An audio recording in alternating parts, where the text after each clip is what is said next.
what happened to the kid that I shared with the narcissist, okay? I covered this briefly, but I'm gonna try to go more into detail. So this is gonna be a part 1 to this, because this is gonna be a little series. So basically, I'm gonna go backwards. He ran away. He aged out, and his 18th birthday was November of last year. So him and the narcissist created this scam for him to run away and try to accuse me of mistreating him so the narcissist can get off child support. That's basically what it was. I found out about the scam, and so he ran away one morning. I went to his room. I was trying to figure out where he was at, and his room was empty, and I got a text message that said, "Mom, I'm not coming back no more. I'm tired of being mistreated." And I was like, wow. Because you were never mistreated, buddy. And I had sole custody, so I already knew what it was, you know. So called the police. Police came over, and they did, you know, you call it an investigation or whatever you want to call it, but they were just like, he made a choice, he left. It's, you know, it's not nothing really they were going to do because of his age too. They weren't going to really go looking for him because, you know, he's 17 and a half or whatever. So I told the narc being fake, what? He ran away? And I already knew he had something to do with it, because there was this phone that my son forgot, but he left his Cash App open on the phone because my son didn't want it. He didn't want a Samsung. He wanted an iPhone. So I took the phone back, but his email was still open on the phone. His Cash App was still open, and stuff like that. So I was looking, and the narcissist sent him a Cash App at like 2 o'clock in the morning, 2 a.m. And he ran away like 4 or 5 something in the morning, right?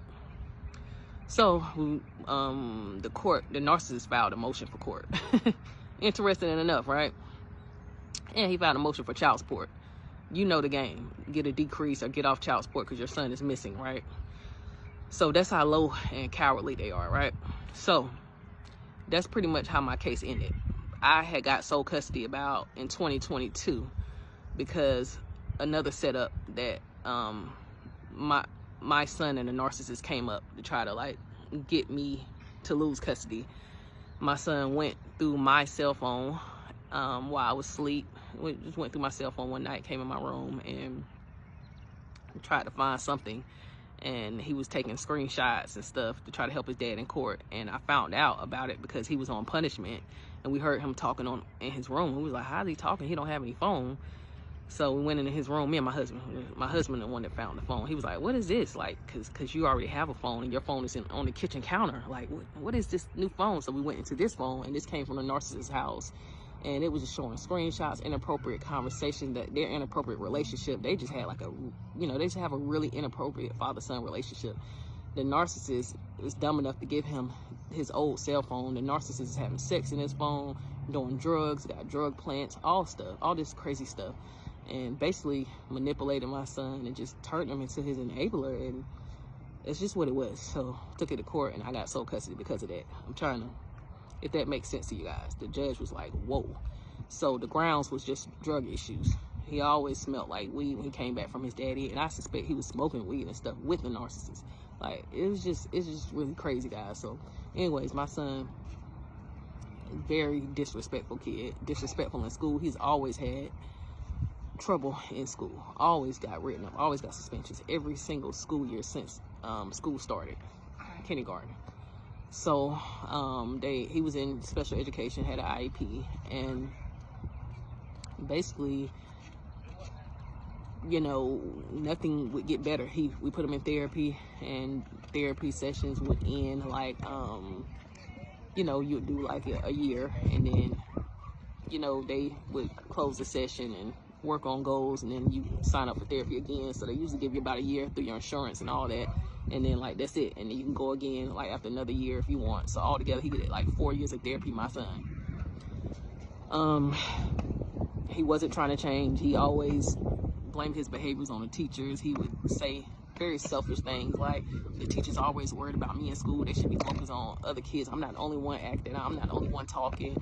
But he even got written up for like pushing the teacher, just all types of stuff. So the disrespect level was so high that the therapist was telling me, why don't you send him to Job Corps or like a military school. Ended up going with Job Corps because I know how they get down there. I knew it was some kids that were really there that was probably more at risk with their behaviors than my son. I just didn't feel like my son was like, you know, he was trying to be hard, guys, trying to be a gangster. And I was just like, you're not that, because you were never in the hood. You were never raised in the hood. You never stayed in the hood, you know. Stay in the suburbs. Like, what you know, all this disrespectful behavior. Like, come on. So I sent him there, and he was just like, Mom, I see why you sent me here. Like, I understand. I get it. So I was like, okay. I was just watching him.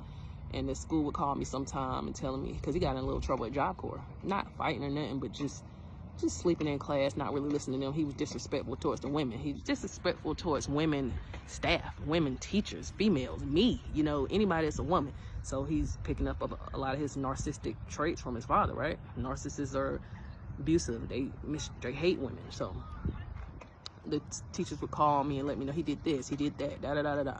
So eventually he actually graduated from high school. So I'm from high school, because the Job Corps has a little graduation you know, program for the high school. It's a high school diploma, not a GED anymore. So he got it. So I was like, good. So I gave him some money, you know, gave him hell's allowance. I'm like, wow, you did it. And he was supposed to get a trade next, and he ended up getting kicked out. Came back home, and that's where the runaway scam happened, because the narc was just, you know, obsessed, and he didn't want to, he hated that he lost custody. He hated that, and he wanted revenge. He wanted some get back. It failed because my attorney and the judge wouldn't even take the case. They pushed the case back. My attorney was playing chess. He pushed the case back after his 18th birthday, so it was invalid, because a kid turned 18, of course it's over with, right? So our attorney was like, yeah, that's the only play, you know, don't worry about it. Why do a trial? Because it's gonna cost you more money. And, you know, yeah, we was messed up. We wanted a trial, but yeah, we didn't want to spend more money to fight, because what are we fighting for? We already had custody, and this was a little scam, right? So my son, like I said, was always disrespectful towards me. His diagnosis, my son had a couple of them, and he inherited a lot of these from the narcissist. It was severe ADHD, childhood bipolar, I think it's called DMDD. So he was always on highs and lows, ups and downs. A learning disability, but even with all the help and support, he didn't want to put in the work to change and do the right thing and respect people. He was always disrespectful. So he ran away to help the narc, and I haven't seen him since about June, or heard anything from him since about June of last year.